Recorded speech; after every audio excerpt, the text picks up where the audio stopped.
Hello, friends. Welcome back to our short story series. In this series, we are going to share the stories of animals.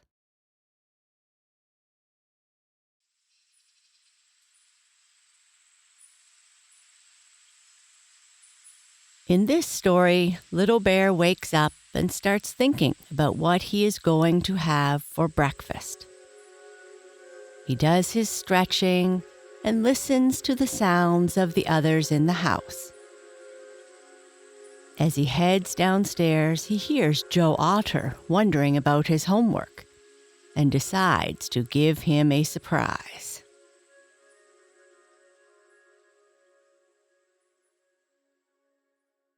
Did you know that in the north, bears sleep in the winter, but they don't hibernate? Hibernating animals have a very low temperature. Bears just take a long, long nap. Sometimes they wake up and go out in the winter. Most experts think polar bears are the largest bears, with males weighing between 900 and 1,500 pounds. Brown bears are the next largest.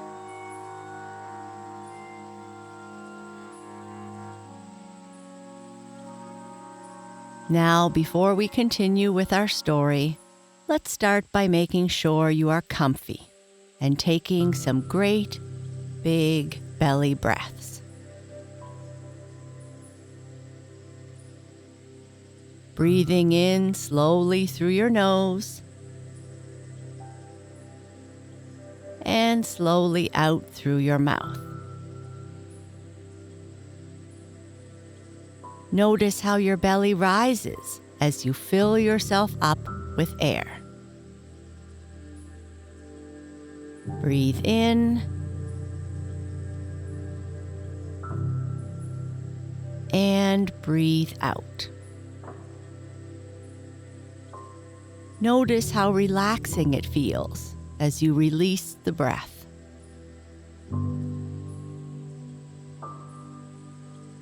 Breathe in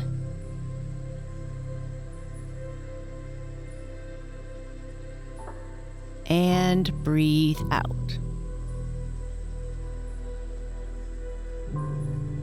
You are becoming relaxed, calm, and peaceful. One more time. Breathe in, hold, and breathe out. Great. Let's continue with our story.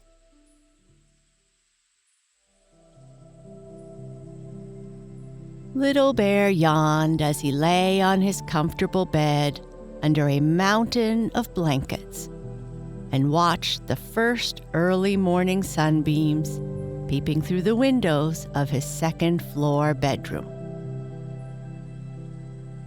Once more he yawned and slowly got to his feet, landing on the cold floor, which led to a quick jump over to the rug. It was winter after all, and the floor was cold. Then on the rug, he stood up on his hind legs, reached as high up as he could towards the ceiling, and did his morning stretches and breathing exercises.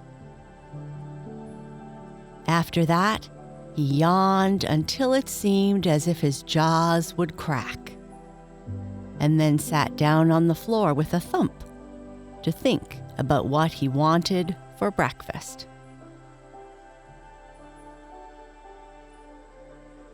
While he sat there trying to make up his mind what would taste best, he was listening to the sounds of all the other people who live with him in this great big house, waking and stirring about. He heard Sammy Jay downstairs in the kitchen yelling, "Thief! and grinned.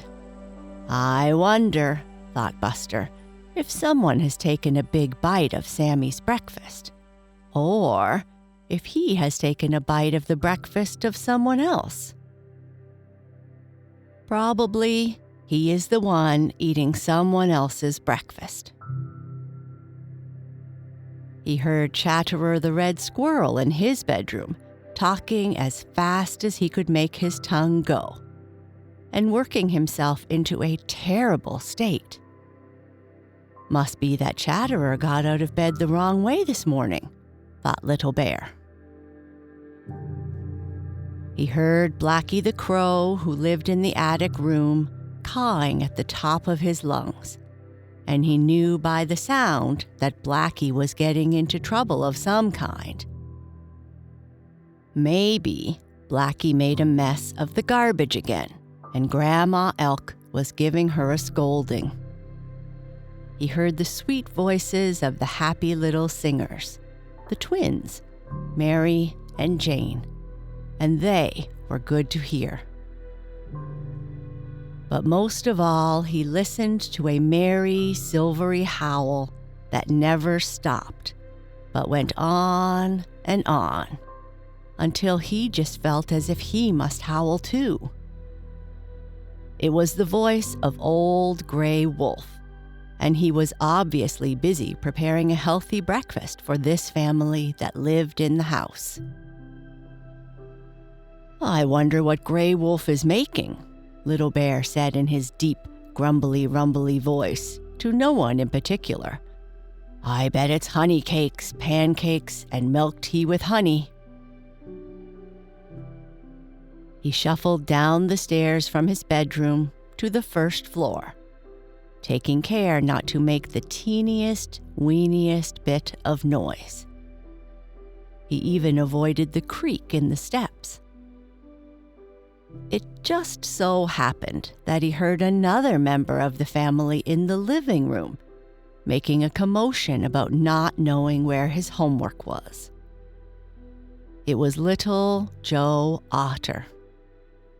Now, Little Joe hadn't heard Little Bear, and he didn't know that he or anyone else was near him in the living room.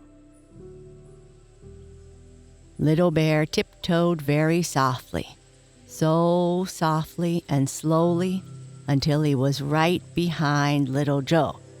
"Whoa," said Little Bear in his deepest, loudest, most grumbly-rumbly voice. Little Joe Otter gave a frightened squeal, jumped so high he almost hit his head on the ceiling, and landed on the chandelier. Little Joe yelled, "Little Bear, you always do this." Little Bear started to chuckle because he always loved to play tricks on Little Joe. But though only an otter, Little Joe was still pretty heavy, and it wasn't long before the chandelier started to fall, with him still on it. Little Joe squeaked. Little Bear barked, sprang forward, and with both of his big paws, caught Little Joe and the chandelier, just in time for Gray Wolf to walk in the room, give a long sigh at seeing the destruction on the ceiling, and in a low growl, told them to clean up and come to the table for breakfast. Little Bear and Little Joe walked into the kitchen, took their seats beside the twins, Mary and Jane, Blacky, Chatterer, and Sammy Jay, as Grandma Elk and Old Gray Wolf served them a breakfast of oatmeal porridge with fruits and nuts on top. There was not a honey cake or a pancake to be seen, but Grandma Elk did come by with a spoonful of honey for his oatmeal. So Little Bear was happy and ready to start his day. And that's the end of our story. Now say after me if you like. I am grateful for the wonderful food given to me.